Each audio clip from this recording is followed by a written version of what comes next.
Mga kapatid, Christianity is rooted from hypocrisy. Hypocrisy, double blade. Bakit? Lungkot na lungkot sila nga si Kristo ay napako sa krus. Iyak-iyakan si Kristo, napako sa krus. Ang Diyos namatay, ang Diyos nagpakamatay sa krus. Alang-alang sa ating kasalanan, iyak na iyak sila. Lungkot na lungkot na namatay si Kristo.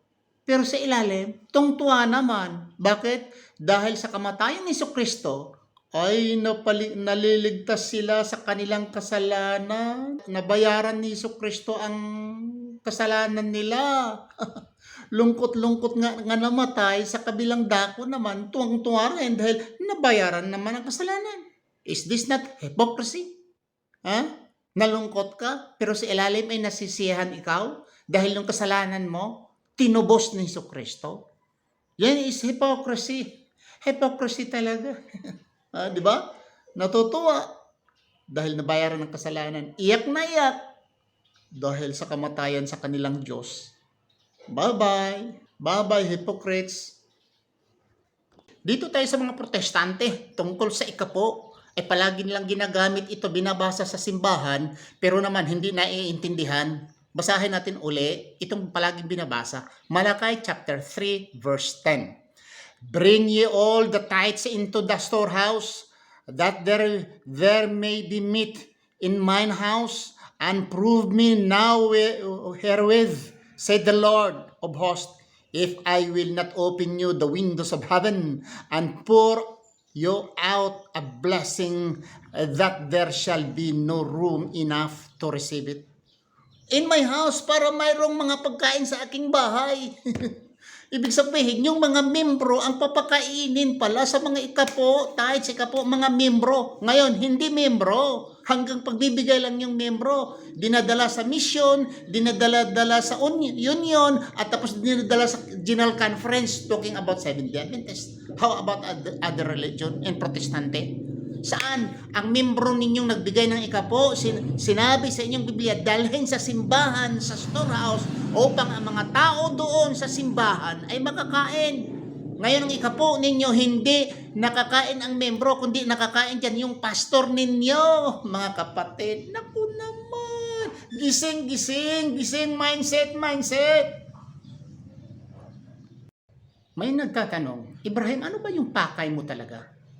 Ang pakay ko talaga, objective ko mga kapatid, ay susugpuin itong mga kasinungalingan nga dala-dala ng mga Kristiyano. Sumusunod daw sila kay Kristo. Kayo, sumusunod ni Kristo? Si Kristo nagbuhay ng patay, libre. Si Kristo ay nag-ayos ng mga kitungin, libre. Ginamot niya ang mga pilay, libre. Lahat ay hindi man si Kristo humihingi ng isang katiting na sintimo.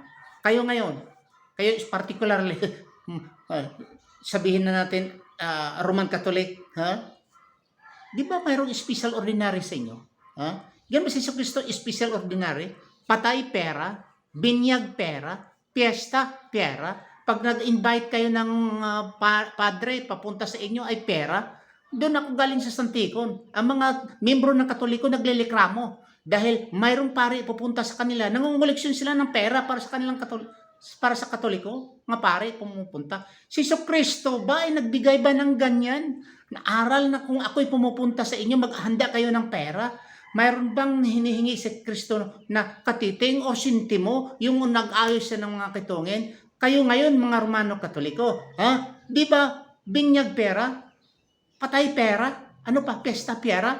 Yan bang tinuturo ni Kristo sa inyo? Quoting naman sa Old Testament, quoting the New Testament. Ito ay lahat ay useless. Dahil itong mga aklat na ito, were not existing during the time of Jesus Christ. Mayroon bang Genesis, Exodus, Leviticus, Numbers, Deuteronomy, Joshua, Judges, Ruth, chapter hanggang Malakay sa kapanahonan ni Kristo? Sa kapanahonan ni Kristo, nagbabasa ba si Kristo according to Genesis, according to Exodus? Mayroon ba binabasa ni Kristo? Sipit-sipit ba ni Kristo yan?